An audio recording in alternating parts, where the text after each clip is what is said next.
Hello, everyone. Welcome back. I'm Christine Dixon of The Ordinary Sacred, and we've been talking about different methods for unblending from parts that kind of take us over. And one technique that Martha Sweezy, in Internal Family Systems Therapy for Shame and Guilt, talks about is just how many of our parts are young and they respond really well to play.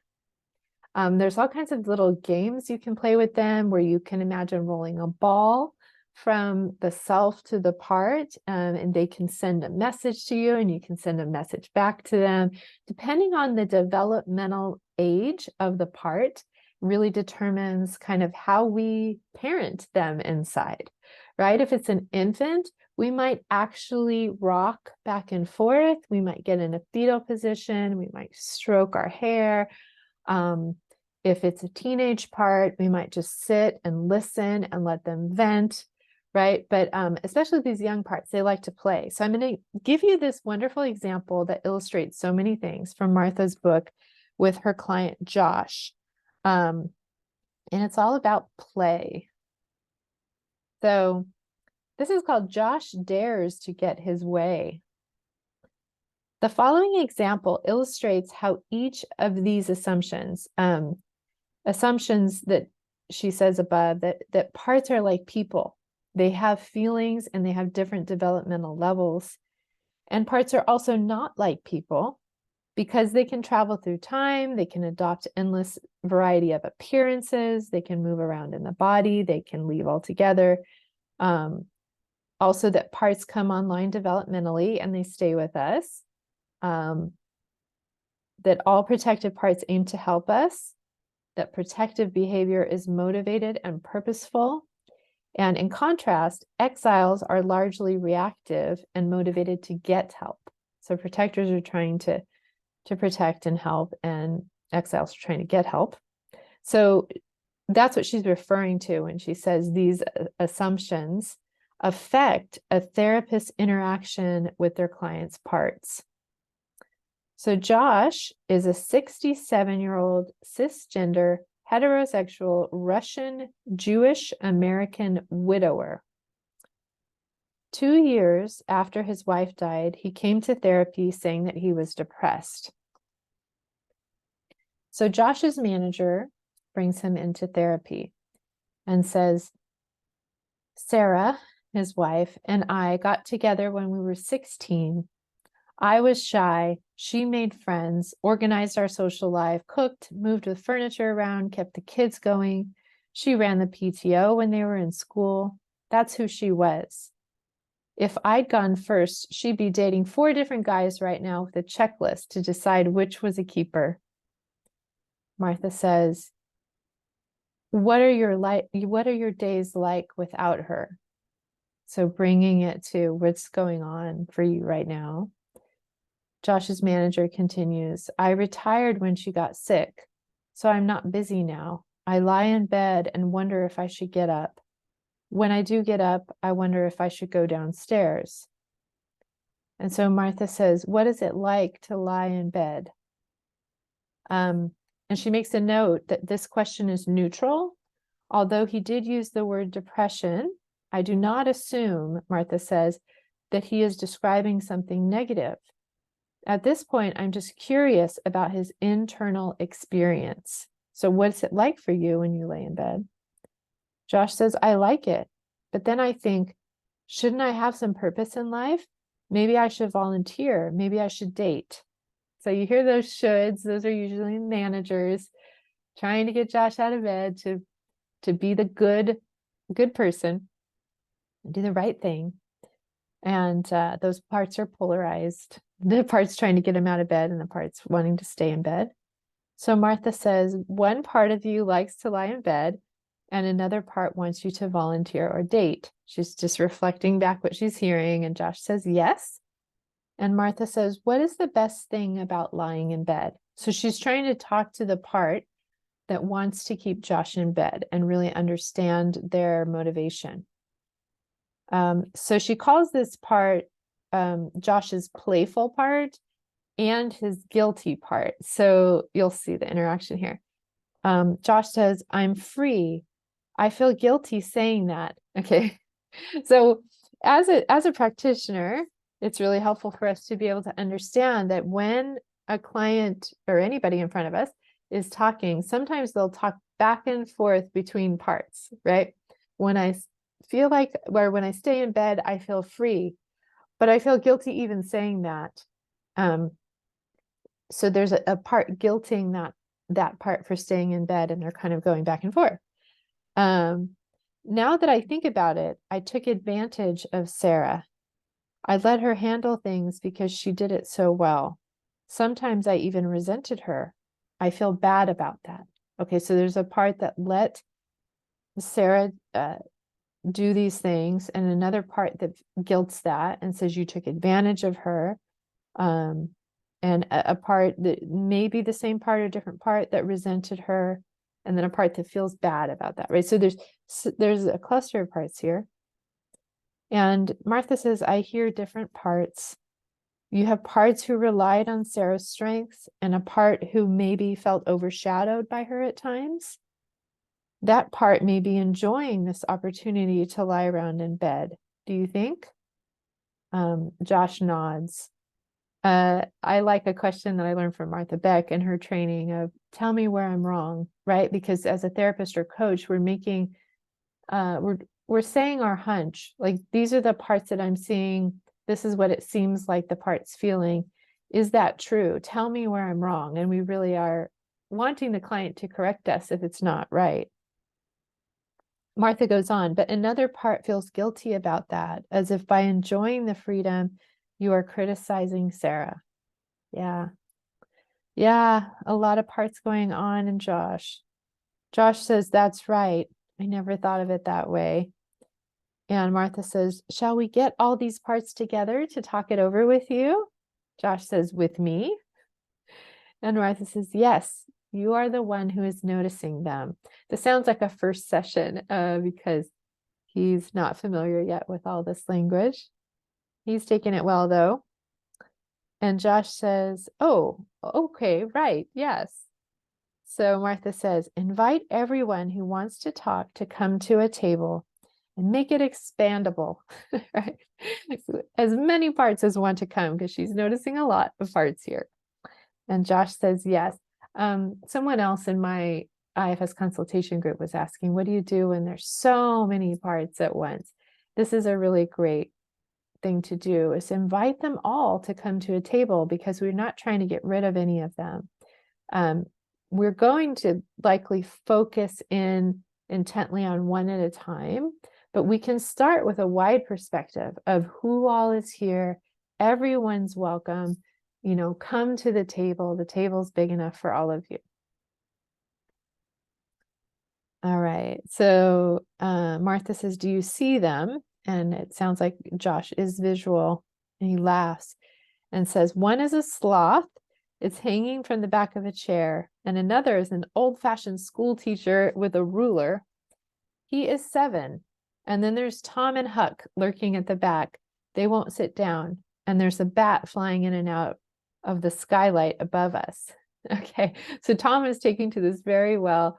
He's able to identify all of these. And it sounds like he's very open to receiving the information. And he is noticing many parts. And Martha says, wow, that's a lot of parts. Josh says, golly, I can feel the bat flying right in and out of the top of my head. What is it doing? Martha makes the note that parts can be in and out of the body. That is true. And Martha says, just ask, right? Whenever a part wonders, what is this doing, or why is it doing it? The answer is always go in and ask. They'll tell you. So Josh, after a pause, says, having fun. And then there's another pause, and he says, Sarah was a practical person and very smart. Martha says, and you? Josh says, our second son, Mark, is a dreamer, a lot like me. Sarah had to organize him. Josh sighs. Oh, well, we all loved each other. And then there's another pause. I have a part, I guess it's a part, that's worried that I'll pick another practical woman. Martha says, it's worried about a part of you who would choose another practical woman. I love this because it's just a lot of times people will say, they'll say, I am so concerned that I will do this. And it's usually, okay, there's a part that's concerned that another part will do that. So just pointing that out. Josh laughs and says, my mother told me I should make lots of money so I could hire a butler. And he holds out his hands with an amusing shrug. Martha says, what does the worried part want for you instead of a practical partner? Right? Just following her curiosity, right? So this part is afraid that you're going to attract, or another part's going to want a practical partner. What does this part want for you? And this seems to be Josh's playful part. And he blends with it and says, I always wanted to be an inventor. The therapist says, does anyone inside object to that? Josh says, the school teacher wants to hit me with the ruler. Oh, and Martha says, no hitting, but he can use words. Martha's kind of like the parent in the room right now. Josh says, he says it is out of the question. Martha says, what's out of the question? Being an inventor? Josh says, maybe. He's not sure. And Martha says, does all this forbidding energy belong to you? Is this your part? Again, she's really checking if this is a legacy burden, perhaps. Maybe this energy belongs to parents, grandparents, just a legacy of it's not okay to pursue certain things. So I think that's what she's checking for here. So Josh is very intuitive. Josh says, he belongs to me, but his energy is a bit borrowed. So Martha says, does he need it? Because when a part holds energy that is not theirs, that is from another person or legacy or cultural burden, they have the choice to release it. They don't have to carry it. Josh says, oh, yes. He says, I would be a bad boy without it. Okay, so this part is internalized. I have to carry these certain expectations or I'll be a bad boy. And Martha says, who says that? Like, who told this part that you'd be a bad boy? And Josh says, my father. Besides, he's been doing this for so long, he says he can't change, right? So this part that appears like the school teacher is likely very young, even though it's appearing as this kind of parentified, teacherified child that's trying to manage the other parts and make sure that they fall in line socially, right? You cannot want to be an inventor. That is bad, right? But it's carrying some of his father's energy, and it's been doing this for a very long time, especially if it's a legacy burden, very long. And Martha makes the point that protectors often, especially managers, respond, well, firefighters too, respond very negatively to the word change. They genuinely believe and know that they're doing what they're doing for a reason. They're trying to help. They have good intention. It feels they feel very desperate if you ask them to change, because they cannot change really until what they protect is healed.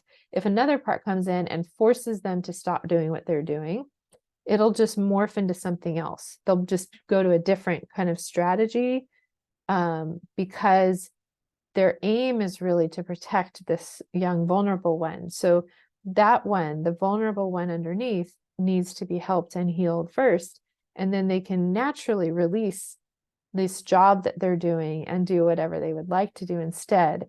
But being forced to change, nobody likes that. Everybody is doing what they're doing for a good reason. We don't do what we do unless there is a reason to do it. Even if it's kind of unconscious and it's the reason of another part, there's always a reason. So forcing any part of us to change is just not effective. It's just not. So Martha says, we do not need him to change. he can just relax and try something new. What does he like to do?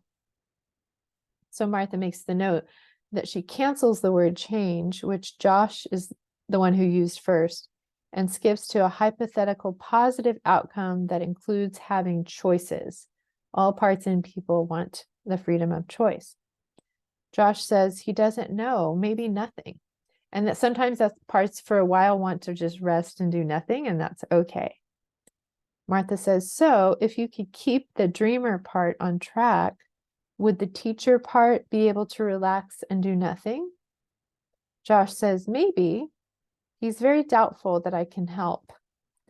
So what Martha is intuiting here is that there's this polarization between the teacher and the dreamer, and that the teacher is pulling on how extreme the dreamer is. And then if we go and help the dreamer and maybe what the dreamer protects, then the teacher part can also relax. But the teacher part doesn't seem to trust the self quite yet. So Josh says he's very doubtful that I can help. So Martha says, does he see you?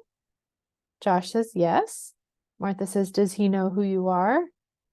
Josh says he thinks I am the boy who is looking out the window at the back of the class. Martha says, that is not you. Would he like to meet you? Josh nods. Ask him to look you in the eye and tell you who is there. Josh says he doesn't know me. And Martha says, what do you say to him? So just the fact that he doesn't know who Josh is doesn't necessarily mean that Josh is himself. So Martha is saying, what do you say to him? This is another way of kind of figuring out if Josh is himself, depending on the response. Josh says, I am the one who likes everyone. Oh, this is beautiful to me. This is the self. This is the self. I am the one who likes everyone. I'm trying to figure out what's coming up for me. It's my tender parts when the self says this to them that are coming up right now. They recognize it. They've been told they're so bad, they're so pathetic, by other parts or by people outside of me.